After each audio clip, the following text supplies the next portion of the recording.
This is 277, it'll kill you. This is the most critical part of what we do. Perfect seam right there. Hey everybody, today we're at a small TI project where we are going to be installing some brand new can lights. These are commercial LED can lights, and what we're gonna do is we're gonna take out the old fluorescent 2x4 fixtures and we're gonna replace them with these really nice fixtures that we got here. So these fixtures and this video is sponsored by Valria. This is a phenomenal company. I've been using these guys since I started LandersElectric. I know there's a lot of sponsored videos out there. I have the opportunity to actually talk about a company that I know the owner. They are an absolutely phenomenal company. These specific can lights that we're gonna be installing are the CDLAs. These are the 6-inch can lights. They have adjustable wattage on them, and they also have adjustable color temperature. These ones are 0 to 10 volt dimming, so they can be used with basically any type of lighting controls that you wanna use. So you guys ready? Let's jump right in. So the very first thing that we want to do before we touch anything is we want to make sure that we know what circuit we're working with. This is the most critical part of what we're doing. You have got to use proper lockout tagout procedures. In here we got 277 volt lighting. Even if it was 120 volt lighting, it doesn't matter. We need to follow proper lockout tagout procedures so that nobody gets hurt. So what we're going to do now is this junction box right here, you can see these are the switches that control our lights. So this junction box right here should be labeled. I say should be labeled. We all know that we go into old buildings and nothing's labeled. So if we need to use a toner to figure out what circuit this is, that's what we're gonna do. Yeah, so I got circuits 39 and circuits 41. It's not labeled as to what panel it is, but thankfully I already know what panel it is. When we open up the lights here, 4 lights per box. You can order as many as you need or as little as you need. They'll ship them out really easy. They give you a nice little template to cut out. I have a hole saw that we're gonna use, so I'm not really gonna need this, but we can use this to make sure that we have the right size hole saw. So you can see here, we got our color temperature selection. We got 3000K, 3500, and 4000K. Then we have our wattage selection on this side. You can select 7 watts, 10 watts, or 18 watts. This right here just clips into a 4 square box or any type of box that you want to install. Right here, we see our hot, neutral, ground. We got our 0 to 10 right here. You can see how high quality these lights are right here. It's got a really nice gasket on it here, and these clamps are really strong clamps. When it goes to grab the ceiling tile, it really grabs it. You have got to be installing good products for your customers. There's nothing worse than installing lights, you walk away, and then getting a call from the customer saying, 2 of my lights don't work. And then you go out there, you have to replace them. That's all money that you have to spend, and it makes you just, as a contractor, it just makes you look bad. So you got to make sure that you're installing quality products. So with every can light, Valria sends out the T-grid ceiling plates. What this is here is it's a plate that goes across on your 2-foot side on the T-grid. It sets in there. You can screw these in and screw these in. What you do is you cut out whatever circle you need for whatever size can light you're using. So for 6-inch, we cut out this section right here. Cut these out, just like this. This plate goes on top of the ceiling tile, screws in right here, and then the can light goes up through and clamps onto here so that the weight of the can light is dispersed between the T-grid. All right, so before we cut the power and lock out, tag out, I want to get all the ceiling tiles cut so that we can work with the lights still on. We like to use this hole saw right here for can lights. It's the perfect size. So you just always want to check your template, whatever comes with the can lights, and just make sure it's the right size. And this one is perfect. It's just a hair bigger, but that's exactly how I want it so it's not so tight in there. We open up our ceiling tiles, and I like to cut 2 of them at a time. Some people try and go like 5 tiles deep. It's pretty tough to do that and actually get a really good cut on it. So I like to do 2. Right out of the box, sometimes the tiles are damaged. Open them up first, make sure that there's no damage to them. If there's damage, then you're gonna have to replace that tile right away. So we just take them, set them up right here on our little table that we made. And then we're gonna measure 4 feet short 1/4. So split in half is an 1/8. So we're looking at 23 7/8. And then I always go to the other side and double check it to make sure that that's right. And then this side, again, we're short 1/4. So 11 7/8. And then double check it, 11 7/8. All right, so the next step is you wanna make sure that you're exactly lined up on all 4 corners before you start making your cut. Double, triple check it, make sure that it's perfect. So once you have that, you gotta go nice and slow with the drill. Otherwise, it'll just start jumping all over the place. Just let it do its thing. Grab it with your hand over here so it doesn't spin. Nice and easy. Got the first one. And do the second one. A perfect cut every time. So again, when you go to cut, you just want to get it right on your crosshair. Go nice and slow to start, and then speed it up. Nice clean cut. So the next step is to get all the lights out of here. So we need to follow proper lockout tagout procedures like I was saying. All right, so we got our lockout tagout kit here. And what we need to do is we just need to open this up, get our locks. Again, this is the most critical part of what we do. You cannot skip this step. You never know if you turn a breaker off. I've seen it where guys just put tape over the breakers. Well, that doesn't stop anybody from doing anything. So we got circuits 39 and 41 right here. So we're gonna kill them. And then we're gonna put our two locks on here. If you don't have a lockout tagout kit, you gotta get one of these. All right, so what you wanna do with these, you just wanna back off the screw and then get it over the breaker and it locks right down. And then this red part bottoms out here on the edge of the dead front so that it can't slide backwards. Get it nice and tight on there.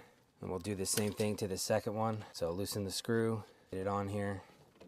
Make sure that's bottomed out to the right that way. And there we go. We have this clasp here so that we can lock out multiple breakers at the same time. It just goes down in and through them, just like that. And then this goes in, slide it up. Then we can take our lock with our tag and lock it off like this. You have got to have a tag on here.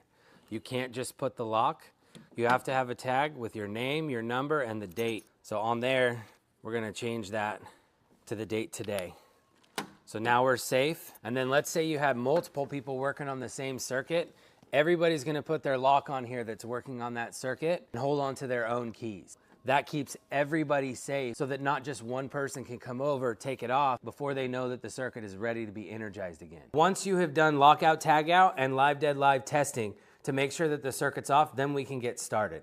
So we're gonna start ripping these lights out. What I wanted to show you here is, I don't know if you guys have seen this, but this is what's called relock. So this entire building is set up with relock. I absolutely hate it. It's a plug and play system that they used to use a long time ago. I haven't seen it in a long time. Basically what it is you bring your circuits in from the panel to your main junction boxes, and then you wire up this quick connect here, and then you're able to just plug in every single room, and it wires down to the switch as well. This whip right here, all we have to do here is we're gonna leave this plugged in, and then we're gonna cut the end off that goes to the first light. We're gonna land that in a junction box, and that's where our power pack's gonna go. So it actually works out real nice. We don't even have to get inside this junction box. You can completely disconnect this and then hardwire into there, but there's other circuits in this junction box that I don't want to have to shut off because people are using those offices. So we can just use this quick connect right here as our means of connection to the circuit in this room. So if you can see here, the quick connect goes from there, comes over, loops up and over, and lands right inside that first light fixture there. And then you're just able to go plug and play all the way, boom, boom, boom, boom, hit all your lights in the whole room. It's a system that they used a long time ago that I haven't seen in a long time. So I know that this circuit is off, but just to be safe, we're gonna disconnect this quick connect here because I don't wanna mess around with it. So basically, like I said, I wanna reuse this. So what I'm gonna do here, we're gonna just cut this end off right here. Man, that's tough. When you go to take these out, you just pop them up, twist them, come down through, and you're good to go. It's about to fall, dude. Can't tell you how many guys don't even tie off their lights with the ceiling wire. Slap it in. As you're going, I still like to check a bunch of times as I'm working before I cut the wires, just to make sure that it's dead. This is 277, it'll kill you.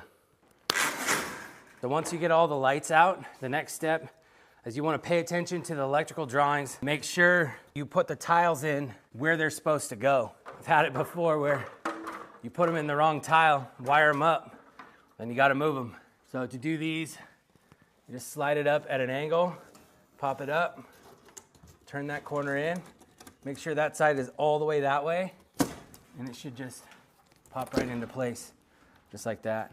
So then we're going to go through and we'll get all these in, and then we can start doing our makeup so that we can double check that our layout according to the T-grid is exactly where they need to be. Another thing, you don't want to put your hands all over the ceiling tiles. That's why if you notice, I'm keeping my hands in the center or on the ends, because you put fingerprints on it from your dirty gloves. Only touch the center of it. Get it to pop in just like that. Pull it from the center, get it up here. That side lands, just like that. So as I was saying earlier, this is the plate that they send with the can lights. You gotta order this separate. It's a separate part number, but all we do here, like I was saying, is we just clip whatever size can light we have. You just clip it right there, and that falls out. Then we take this right here, and you wanna just line it up perfect with your hole. You just take some self-tapping screws, we just send it through, lock it down. Super simple. We'll do that on both sides.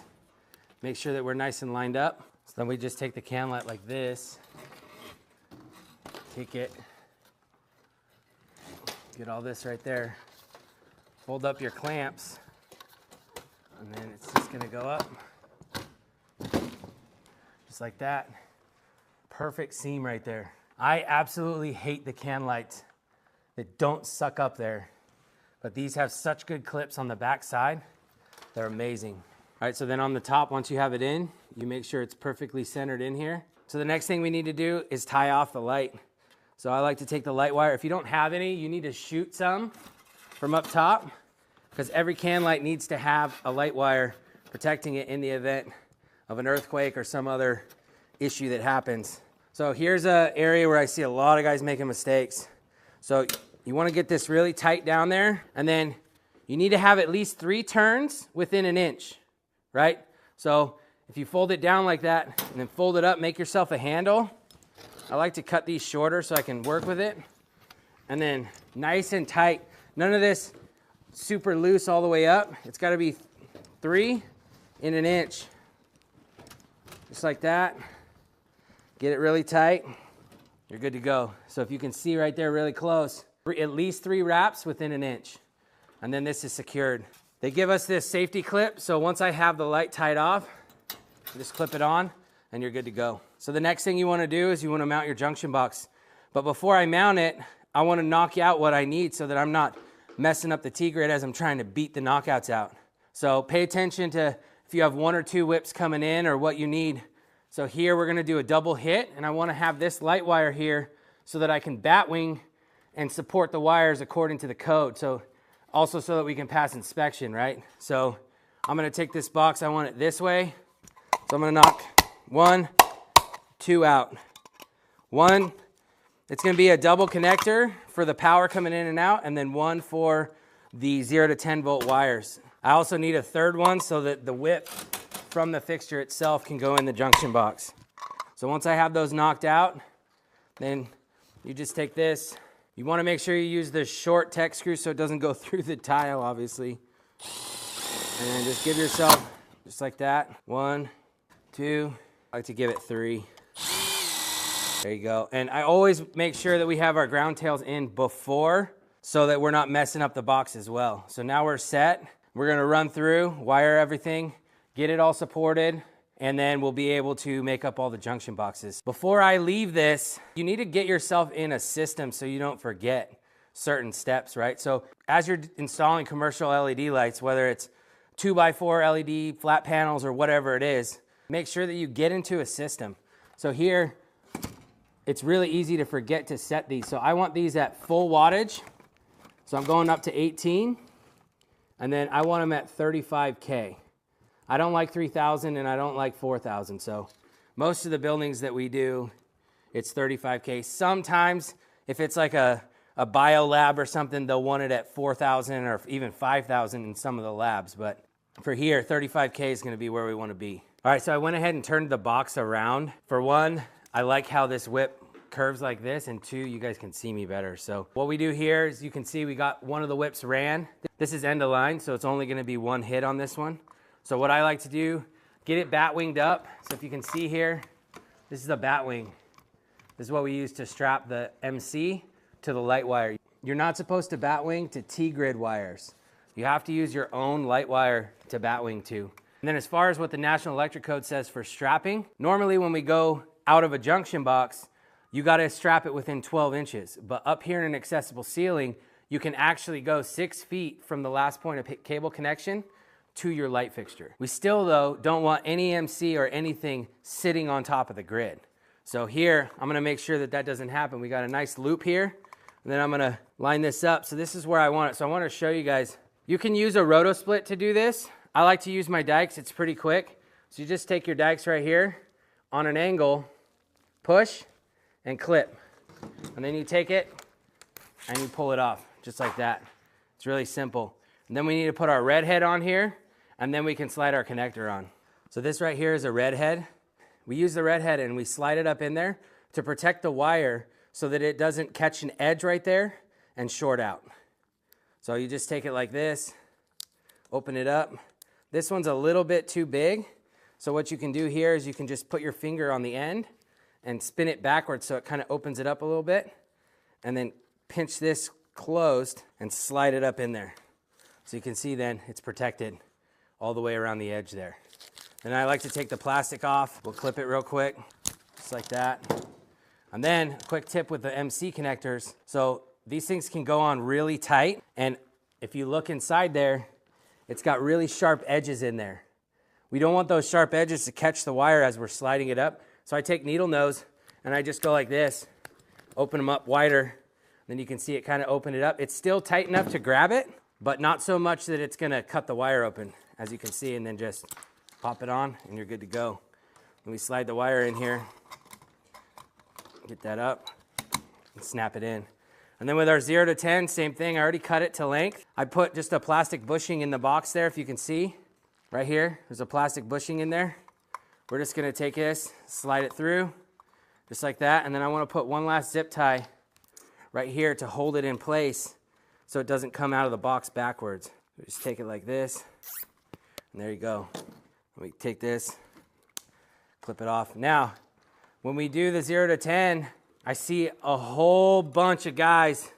They'll go like this, score it, pull it off, and they cut into the wire right there. And then they say it's good. So what I do here is I do score it like this, cut it open, but then I use the pull string, okay? And sometimes you have to clip this a little bit. Wherever the pull string is gonna come out, I'll clip this just a little bit here so that it's open. Then you take your pull string and you pull it to where you need it, right there. Pull this back, and I make sure that I cut this off right there so that that's off. And then I'm good. I'm gonna pull this a little bit more, just like that. Then we just cut this off here. Make sure not to cut the wire. Then we open this up. These wires are for the 0 to 10 volt dimming. So I just use standard. This is actually a little bit more expensive than I normally would buy. It's shielded. It doesn't have to be shielded for 0 to 10. But I had some in my garage, so I was like, I might as well use it. So we cut all this off too, because all we need is the two wires, the black and the red here. And you'll see when we wire up the power pack how this works. But basically, the 0 to 10, the black and red here, are gonna go with the purple and the pink. So what I like to do as far as picking the colors is pick the closest shade to whatever color is coming off the light fixture. So here, red would go with pink and black would go with purple. One thing I forgot to mention is if you're working in a hard lid, they have a different plate for that. They have a flat plate that doesn't have a lip on it here. It just screws straight across the studs, and then you can put your can light up in there after you're done. You just leave the whips out hanging through this circle right here, and then you make up your light and you send it up through. Another thing I see a lot of here, if you can see, right out of the factory, there's a little bit already stripped. What I see is people will just use that little tiny bit that's right there, and they'll use a wire nut right on that. That's not enough, in my opinion, to grab and make sure you have a good connection. So I always go through and I strip a good amount off the tips so that we know that we're gonna have a good connection. Just strip it off. And then another thing, when you're making this up, you can see these are all frayed. I like to come with my fingers, make sure I don't have any fraying off to the side, and then I'll twist them together so that you wind up the braid there so that when we go to make our connection, we don't end up with hairs that are sticking out the back of the wire nut and cause it to short out. These ones too, I'll take it and I'll spin it a little bit to make sure that that copper right there is spun. These 0 to 10 ones, these are okay being this short because we're using a tiny baby wire nut or maybe even the baby blues here.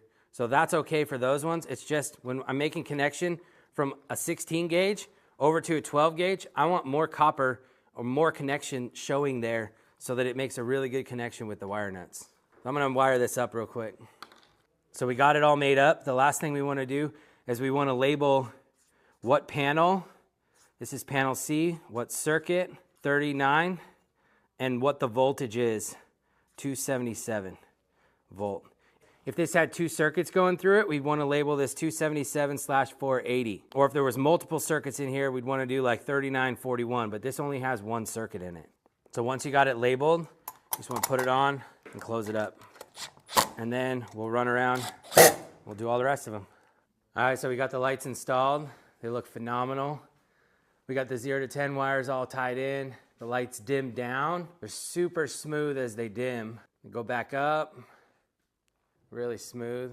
I hate those lights that are all choppy when you're dimming them down or up. All right, so I want to show you guys the different wattage settings and the different color temperatures. So right now we have it at 18 watts. So here's 10 watts. There's 7 watts. 18 watts.